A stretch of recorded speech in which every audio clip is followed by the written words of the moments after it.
If you study the map of Kenya, you'll find that there are two places with a confused boundary. There is, in the coast, Kenya and Somalia went to court about the sea land, where they were saying that a certain area which is rich in oil and rich in fishes, Somalia was claiming the land, Kenya was claiming. The other area, I think today I'll not cover about that area, Kenya-Somali boundary dispute on the Indian Ocean. But today I'll concentrate on the boundary of Kenya and Sudan and Ethiopia. The northwest tip of Kenya. You know, both the two places, the coastal place and the Turkana area, they are both called ILEMI. ILEMI Triangle. Both are called ILEMI Triangle. ILEMI is, I don't know whether, I don't know what tribe, what language it is, but whatever language, whether Greek or whatever, but definitely not Kibukusu.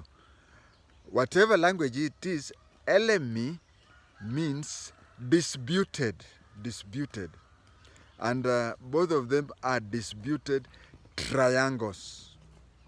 I'm going to talk about ILEMI Triangle in the northwest. About this one in the Indian Ocean, I'll not talk about it today.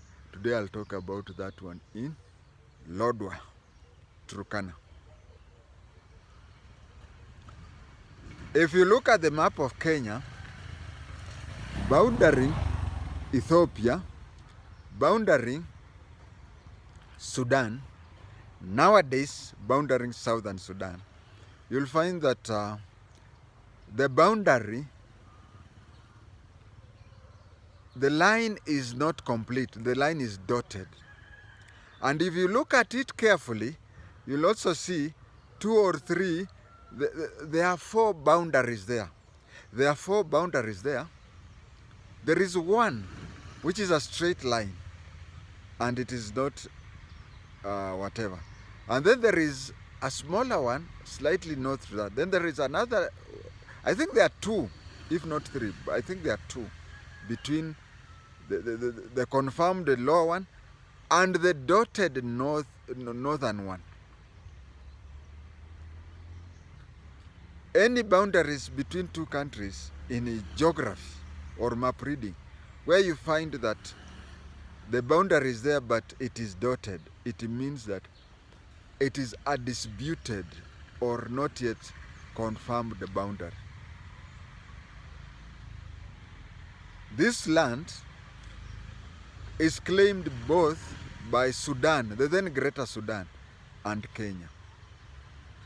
But in reality, it used to belong to Sudan. And you find that you may have a kashamba, which is kashamba kako mbali. Sasa kwenda kulima huko na kurudi. It's like, you know, protecting migingo is more important than, it is more expensive than leaving it. So it belonged to Sudan. But Sudan, since it could not, it was nearer Nairobi. Now, if you tell Kenyan that Lodwar is near Nairobi, Kenyans will be shocked. But those days, ILMI Triangle, if you are moving from ILMI Triangle and you are going to Khartoum, and the other person is moving from ILMI Triangle to Nairobi, the one from Nairobi would go to Nairobi and even come back before you reach Khartoum, isn't it? So that is why it was said it was near Nairobi. So we started administering it, and being a no man's land, you see, there are times in Kenya where someone could tell you that this land used not to have people and whatever, and you'll find such areas getting even 5 acres is a problem. So those days, it happened that it was an area that was unoccupied. You see, hii maneno ya ngamia 2, ngamia 3 may bring another tension whatever, but you see it was a wasteland and whatever. So that is how Kenya came to own it, to possess it.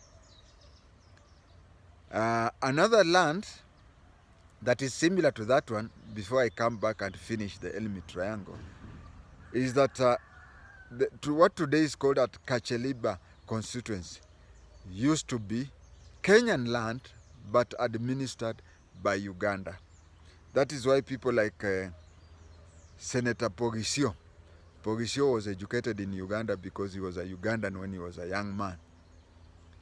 That country, that constituency, Kacheliba constituency, which today it has 2 sub-counties.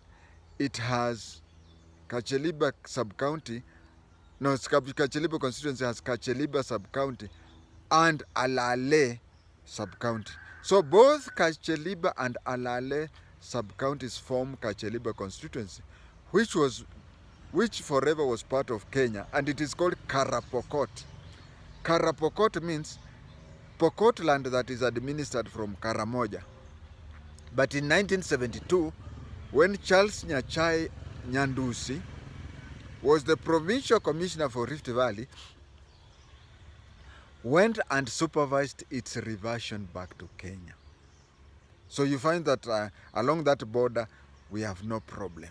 But when you look at the boundary of Kenya and Sudan, or Kenya and Southern Sudan, that Ilmi Triangle, it is still in dispute because it used to belong to this and it used to belong to that. I have a personal experience of Ilmi Triangle. When I was in West Pokot, we had a chief inspector DCIO called Simiyu, a very good friend of mine. He calls me, tunaongea, tunacheka. But that time, he never liked me. He was approaching retirement and he was that is when he got the rank of chief inspector. 2 to 3 years. So his promotion was delayed, and it was delayed by some senior police officers. So when he came to learn that I was a son to JI-TENGE, and my father was known for harassing his junior, I think that is the only reason I can say why he didn't like me. He had been harassed by other people, and now he had a son of one of the harassers and after him. One day, an OCPD in, that was 1982, early 82, before I even joined the police. Early 1982, there was cattle, this thing mnasikia Ogola alikufa, cattle rustling. And a lot of cows were confiscated by police within the Ilmi Triangle. Then the then OCPD Lodwa took all these cows, placed in the police lorry, saying that he was taking them as exhibit, and he took them to Athi River, sold them, pocketed the money. When he was taken to court, you know, when you go to court, there is something that is called Criminal Procedure Code, CPC, where the definition of a court of competent jurisdiction, you find that penal code, a court of competent jurisdiction, the definition is different from that one of CPC. CPC, a court of competent jurisdiction in penal code, it talks about which judge can try which case. Which judge can try which case. But CPC, it demarcates, like saying Nakuru County ends here, and this is where Baringo County starts. So CPC, when it talks of court of competent jurisdiction, it says that the magistrate in Lodwa covers the following locations. Now, when the OCPD was taken to court and charged with stealing by servant, he said that the magistrate in Turkana, when the government was demarcating the boundaries. When the government was demarcating the boundaries of magistrates, it never covered Ilmi Triangle. It never covered Ilmi Triangle. So he said that he cannot be convicted for an offense that happened outside Kenya. He said he could not be convicted for an offense covering outside Kenya. So he said that he should be released. And then police, the Public Service Commission did this. They sacked him on public interest. That was early 82 before I was employed. So in the following 4 or 5 years, the government was now correcting things. For example, the jurisdiction of the resident magistrate in Lodwar was added, and it included Ilmi Triangle. So it included Ilmi. And every government, it was gazetted. So in 1987, the police, OCPD, and the magistrate, and the DC and everything were gazetted in the Kenya Gazette to show that Ilmi Triangle is a Kenyan part, is part of the Kenyan, just like Nairobi West, or just like Kivumbini in Nakuru. So there was a need for a special branch to place an intelligence officer in Ilmi Triangle. So Chief Inspector Simiyu said he forwarded my name. He forwarded my name that I be taken to Ilmi Triangle and be the intelligence officer of that place. That is when I took a pen and paper, wrote a signal offering myself volunteering to go to Northeastern Province. Why did I volunteer to go to Northeastern Province? I've never been to Ilmi, even right now. I've even never been to Lodwar town. But I spent more than 5 years in Northeastern before I was employed.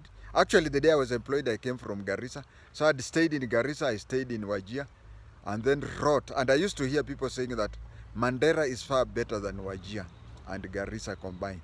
So I wrote a signal offering to go there. And anybody who was asking me, why have you offered to go to Northeastern? To Mandera, I would say, I have lived in Mandera, I've lived in Wajir, I've lived in Garissa, and now I want to live in Mandera. So that is my connection to Ilmi Triangle. And I know a lot of Kenyans don't know about Ilmi Triangle. Thank you.